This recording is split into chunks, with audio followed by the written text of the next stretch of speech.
Hi there, thank you for stopping by at my channel. Today's video is about overwintering your geranium plants. Last year I have successfully overwintered this plant, and this year I am also going to do the overwinter of this geranium plant. This is the last week of October, so within 2 weeks the frost is expected, so I want to save this plant as I saved the last year. So for this you have to just take this plant and remove all the stems, leaving like 4 to 5 inches of the stems. You don't need more, so take out all the flowers and all the branches. In this way you will be having like 5 6 inches of the branches stem. So then take out them from the pot one by one. I have these 4 plants which I have planted together in one big pot. Every year I do the same thing. So just take out this plant and remove the most of the soil from the roots, so that you can uh, uh, because we don't want to take the soil with them. It has a pest problem and other problem, so we need the bare roots only.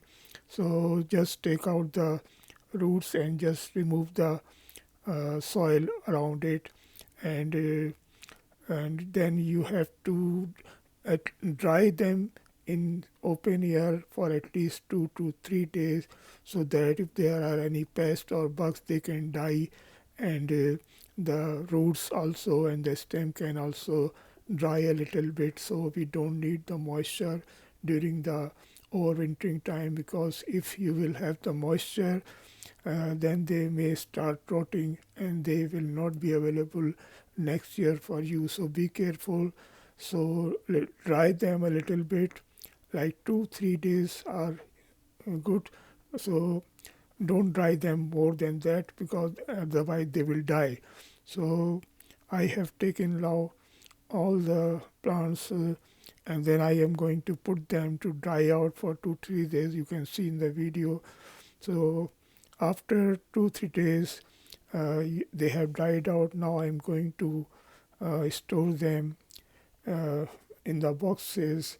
So what I will do, I will take some newspaper and put them inside the newspaper and wrap it around, so that they are covered, and they should not be hit by the cold weather.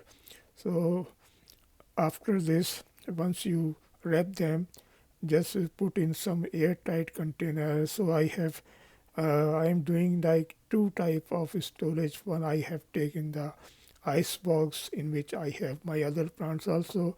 So these are 4 plants, so I will put 2 of them in the ice box, and the rest of them I will put in a carton, so that both of the boxes are good enough to protect them from the cold weather and frost. So then I will put them in my garage for the storage purpose.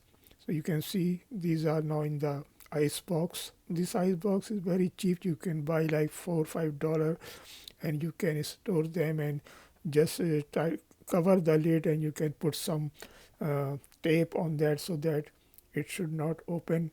And the other one, I have taken the carton, and this one I am also going to put these that other one in this.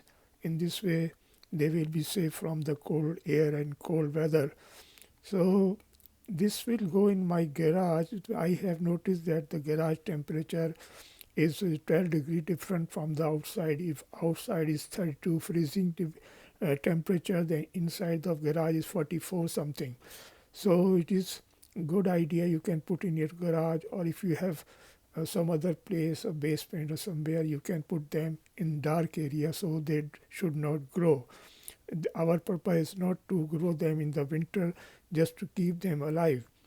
So during the month of February or March, just start spraying a little bit of water, because at that time they will start coming back. So you will see the yellow leaf and yellow stem, but don't worry about that. So after the overwintering, you can see this is the last year overwintering. I want to show you the result. So this is like they are coming You see the green colors in the May. I planted in April. Then in the month of September, they are very lush green. You can see they have so many flowers. So guys, I hope you will also overwinter your geranium plants and you will enjoy them year by year. So thank you guys and see you in my next video. Till then, bye.